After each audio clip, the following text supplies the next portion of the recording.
Changing your battery is pretty simple, but there are a few things you need to remember to avoid a dead battery and a potential short. Here are the tools you'll need to do it yourself: a new battery, wrench or socket, screwdriver, gloves, wire brush, battery lube, baking soda, and safety glasses. I'm Larry Casilla, pro detailer and trainer for the last 15 years, but when it comes to what's under the hood, I'm the student. Follow me as experts teach me how to diagnose, fix, and modify cars on Autoblog's Wrenched.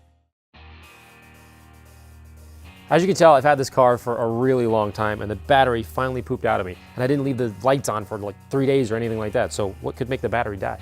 There's a lot of heat trapped inside your engine bay, and your battery has water in it. So if too much water evaporates out of your battery can die. Other ways your battery can go bad is if you overcharge it, you overly discharge it, it's heat, or it sees too much vibration. Even if your battery wasn't affected by one of these issues, all batteries have a limited life and eventually will need to be replaced. Another common reason for low or no electrical power could be a bad alternator, but if you know the issue resides with your battery, here's how you change it.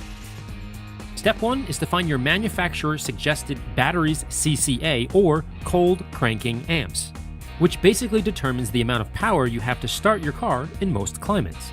Visit your local auto store and give them the make, model, and year of your car so that they can match it with the correct CCA.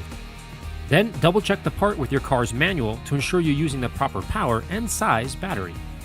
Then turn off your car, remove your keys, and find your radio code. To remove the battery, start with the negative or ground side first. Generally, this is the black terminal, but check the symbol on the battery to be sure.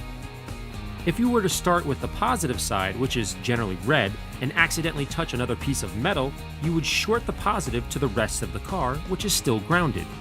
To avoid that, we start with the ground first to give ourselves a dead battery as soon as possible. Nonetheless, be very careful not to accidentally allow your ratchet to touch both terminals. Sparks will fly, you'll get zapped, and it's obviously not good for the battery. Afterwards, remove the red or positive side of the battery. There's no need to completely remove the bolt, just get it loose enough to wiggle off the terminal. Now, most batteries have some type of tie down or hold down to secure the battery in place to avoid it from tipping over on a hard turn or heavy braking situation. Keep in mind you might need to add an extension on your ratchet to reach this bolt. When lifting the battery, make sure to keep it straight up and down and grab from the bottom or use its handle. Batteries typically weigh about 40 pounds, so make sure you have a good grip and don't blow out your back or crush your finger. Even more important than that, don't drop it on the paint. The next step, although optional, is to clean out the battery tray of leaves and junk with a vacuum. Not really necessary, but you guys know me, I can't help myself. Now, if you happen to see white powdery stuff on the tray or the hold down piece, or even the cable terminals themselves, this is usually the result of a sulfuric acid chemical reaction from a leaky battery and may be the cause of its failure. You can remove this corrosion with a wire brush, but be careful not to inhale the white powder.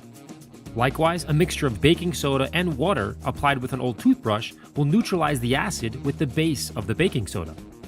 Whichever method you choose, be sure the battery terminals and wires are clean before you install the new battery. In our case, we're replacing the battery altogether, so no need to spend time on the old terminals. Before installing the new battery, clean the terminals and apply battery lubrication known as dielectric grease to help minimize corrosion in the future. Now, place the new battery in the holder and secure it with the tie-down bolt. It's extremely important to attach the positive or red terminal first when reinstalling the battery for the same reason we discussed when removing the battery. Likewise, the rule of not touching both terminals together still applies, so watch your tool placement. Finally, attach the black terminal and tighten down with your ratchet until the clamp or the bolt can no longer be twisted. There's no need to over-tighten. Before you close the hood, give the battery a courtesy wiggle just to double check it's secure, then make sure the car starts.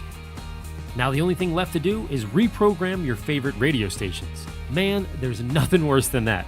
Well, maybe not as bad as sitting in a parking lot by yourself in the rain with a dead battery.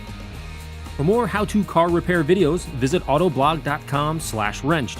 I'm Larry Casilla from ammonyc.com. As always, thanks for watching.